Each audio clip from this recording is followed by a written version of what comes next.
Hey guys, and welcome back to another video. Today we're going to be taking a look at Mythic Tarragrue.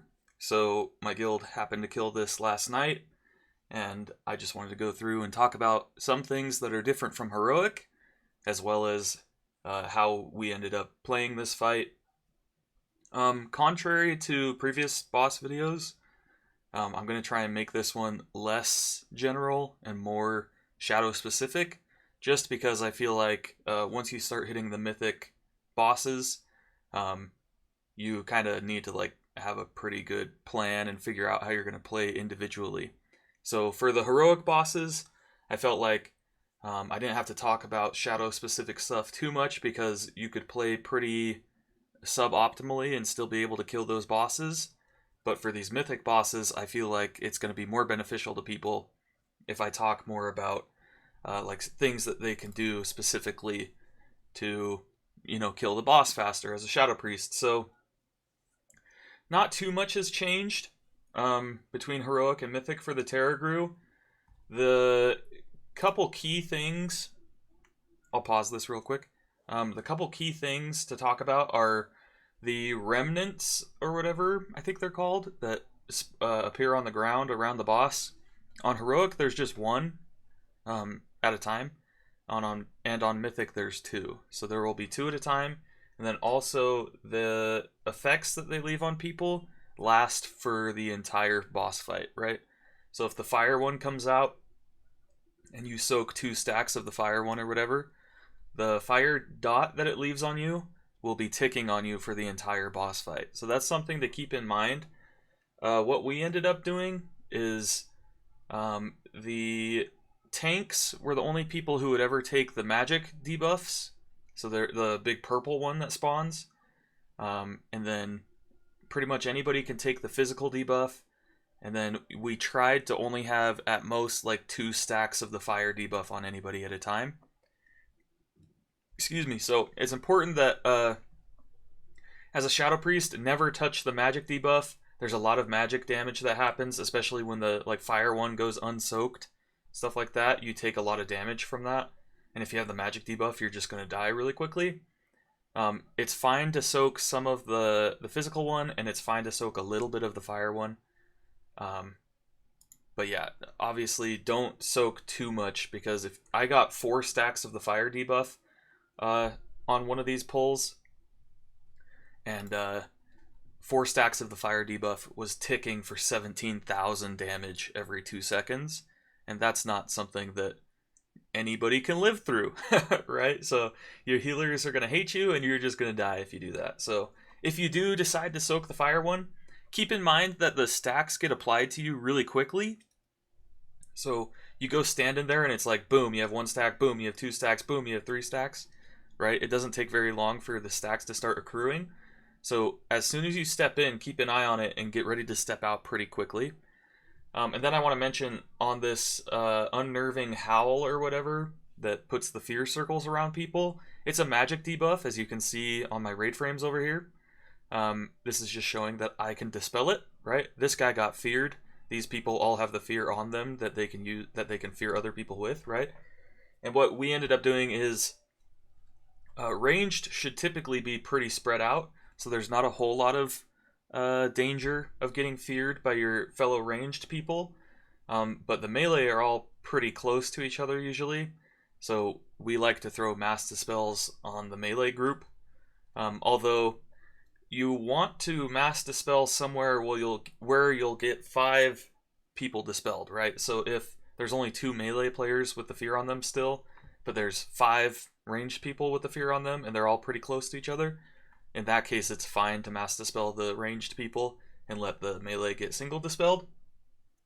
But what our default is mass dispel melee, and then if there's not as much, if you're not going to get as much value out of it from there, then you can mass dispel ranged or whatever. And sometimes what I'll do, especially like on pull like this, when I'm in all my cooldowns and everything, and I'm absolutely blasting, right?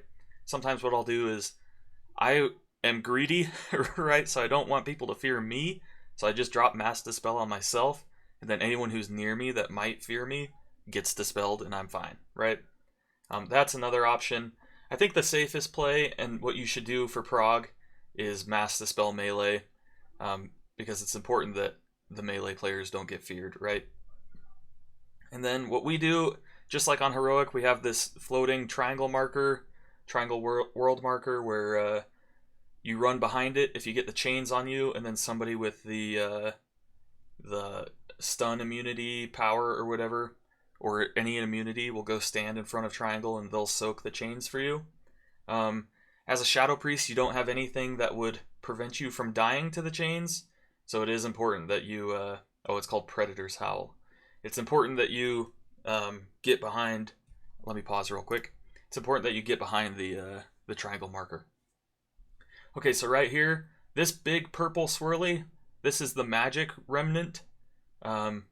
Never soak this as a Shadow Priest, unless it's like the last one of the fight and nobody is soaking it and they call you to soak it, right? In that case, do soak it. If your raid leader says soak it, you soak it, right? Regardless of what I say.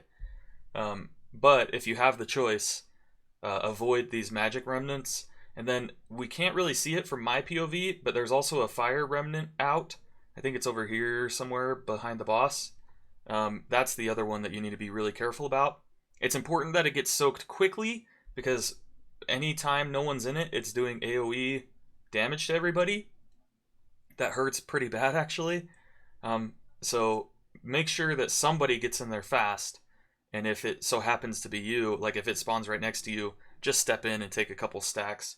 And then you need to have a weak aura or some way of knowing, like keep track of your debuffs or something. You need some way to know how many of those stacks you have on yourself. Because if you have like 2 stacks already, then it's not worth jumping in there to get more, unless the entire raid is going to die and it's like a last minute save the pull kind of thing. Then the other thing I'll mention, these green lines coming from people. Oh, okay, so this is I'll talk about these green lines first, and then I'll talk about the Remnant. So these green lines that are coming from people, anybody who's done this fight on Heroic or on Normal even should know that these are buffs from your allies that they give to other people. So the Anima Power is called Twisted Sacrophalange or something. And you want to stand close to people who have these green lines coming out of them, because it increases your damage by like some percentage. I think it's like 15%. It's a lot. So you want to be, just for the sake of doing more damage to the boss, you want to be standing close to people who have this. And then this gray circle that's appearing on the ground, if we hit play, you'll see. This is the physical. Oh, this is the magic one, actually. There is a physical one out, though, but we can't see it. It's gray like that, but that one turned purple when it got landed in, so that was the magic one. The physical one, though, like I was saying, is the one that you want to soak most priority. So I Mass Dispel the 4 of us right here, so that nobody fears me, and also there weren't very many people in melee who still had it. The remnants are coming out again. We'll see. There's a fire remnant right here and a physical remnant under the boss. I step into the physical one and start soaking it. My weak aura is kind of busted, so it shows it just as this gray box, even though it should look like this thing. Now I've got 3 stacks of the physical debuff, which means I need to be careful to not take any more stacks really of anything, because I'm not going to be taking pretty much any physical damage throughout the fight, which is why it's fine for me to soak several stacks of the physical one. But if I get other stacks, like if I get the magic one, that's going to be really bad, and the fire one is going to affect me more. And then if I do happen to take physical damage, right, it's going to be 3 stacks worth more powerful against me, right, and it's going to be worse. So then I'll mention this fight ends up being like, I think it's just under 5 minutes that we killed it in. Actually, our kill on this boss was the 2nd fastest in the world so far. So most people kill it slower than that, right? So the only reason I bring this up is because your cooldown usage kind of depends on how long the boss is going to be alive, right? So for us, with the boss dying maybe just over 5 minutes, something like that, it's important that I use my Mindbender with my Void Form almost every time, right? Every time if I can, because I don't lose a use, and you get more damage if you line them up. But if your guild is going to kill it over 6 minutes, which a lot of guilds will, then you want to be using your Mindbender on cooldown and not line it up with your Void Form every time. Because if you line it up with your Void Form every time, then by your 4th usage, I think, or your 5th usage, you'll have 4 or 5 usages over the fight if it's 6 minutes long. Or 6 usages. 6 or 5 is what it is. If you use it on cooldown, you'll get 6. If you use it lined up with Void Form every time, you'll get 5. So you lose a use if you use it, if you don't use it on cooldown, if the boss fight is longer than 6 minutes. Right here, I've got all my cooldowns for the last part of the boss fight. So I pop everything, right? And then this is just the run away and burn the boss phase.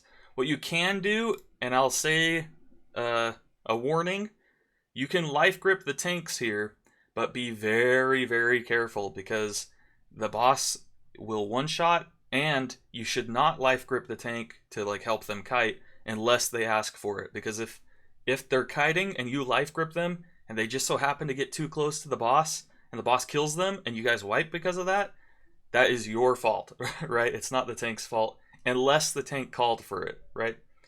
So keep in mind, you can try to position yourself in a place where a life grip will help your tank kite, and that's something you can even offer to your raid leader or whoever is making the strategy for this boss for your guild. You can say, hey, I know our tanks are having a hard time. Maybe you've got 2 Blood Death Knights as your tanks or whatever who are super, super immobile. You can say to your raid leader, hey, I know our tanks are having a really hard time kiting the boss at the end of the fight. Me and the other priests can set up in like a triangle on the outside of the room, and you can call for our life grips and we can pull people around to help kite the boss, right? That is an option you have. Although, like I said, life gripping people without them wanting you to is a very dangerous game.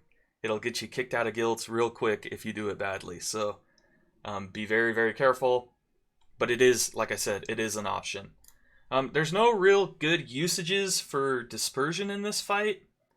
Like, you don't really have any times where you should be dispersing something. The only thing I would say is if you can remember that you do have dispersion, so you can use it if like the fire remnant isn't being soaked, or you have, for some reason, you got some of the magic debuffs or something like that.